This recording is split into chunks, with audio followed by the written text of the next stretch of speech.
বয়স ৬০ পেরিয়ে গেছে, তারপরেও থেমে নেই রাজবাড়ীর হাডুডু খেলোয়াড়রা। এই বয়সে মেতে উঠেছেন হাডুডু উৎসবে।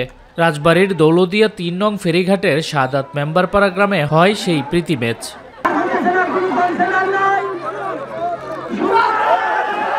স্থানীয় যুব সমাজের আয়োজনে মোট ১৪ জন খেলোয়াড় নিয়ে দুটি দল গঠন করে খেলা হয়। বয়স্কদের এই খেলা দেখতে ভিড় করেন আশপাশের বেশ কয়েকটি গ্রামের নারী পুরুষ সহ বিভিন্ন বয়সী মানুষ।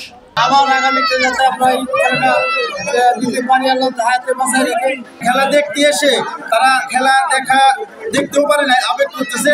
আমরা চাই যেটা সামনে আর একটা খেলা হোক। যে পুরাতন রীতিনীতির যে হাডুডু খেলাটা ছিল, এটা আদর্শবান একটা খেলা। এই খেলার মধ্যে দিয়ে বিনোদন সবকিছু আমরা ইয়াং জেনারেশন যারা যারা ছিলাম অনেকে খুব আনন্দিত হয়েছি। আমরা চাই যে উনি কিন্তু মাঝে মাঝে আমাদের এই খেলাগুলো উপভোগ করেন। এই খেলাটা দেখে আমাদের খুব ভালো লাগছে। তীব্র প্রতিদ্বন্দ্বিতাপূর্ণ প্রতিযোগিতায় বিজয়ী হন মোহাম্মদ আলীর দল। দীর্ঘ ৩৬ বছর পর এই খেলায় অংশ নিতে পেরে খেলোয়াড়রা যেমন উচ্ছ্বসিত, তেমনি দর্শকরাও আনন্দিত সরাসরি দেখতে পেয়ে। কিরকম লাগলো আপনার? আমাদের খুব মজা লাগছে।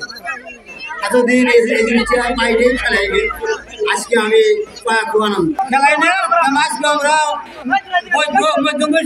খেলাইলাম ৪০-৪৫ বছর পরে আমি এই খেলা খেলালাম। আমার কাছে খুব ভালো লাগলো। আগামীতে আমরা চেষ্টা করবো এরকম খেলা মাঝে মধ্যে দেওয়ার জন্য, সবাইকে আনন্দ দেওয়ার জন্য, এখন এলাকার সবাইকে নিয়ে আমরা এই আয়োজনটা করতে চাই। প্রায় হারিয়ে যাওয়া খেলাটি বাঁচিয়ে রাখতে এবং নির্মল বিনোদনের জন্য এই আয়োজন বলছেন আয়োজকরা। প্রতি বছরই এই ধরনের খেলার আয়োজন করার দাবি স্থানীয়দের।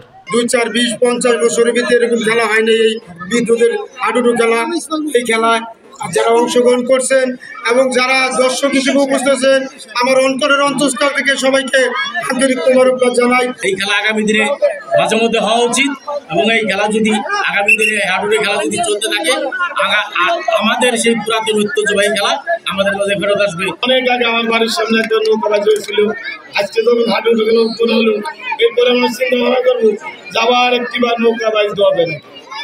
আর যারা বয়স্ক মানুষ যারা হাডুডু খেলেছে, আসলে এটা ধন্যবাদ, এদের অনেকেরই বয়স হয়েছে। খেলা শেষে বিজয়ী ও রানার্স আপ দলের হাতে পুরস্কার তুলে দেন অতিথিরা। শামস তাবরিজ উচ্ছ্বাস, মাই টিভি নিউজ ডেস্ক।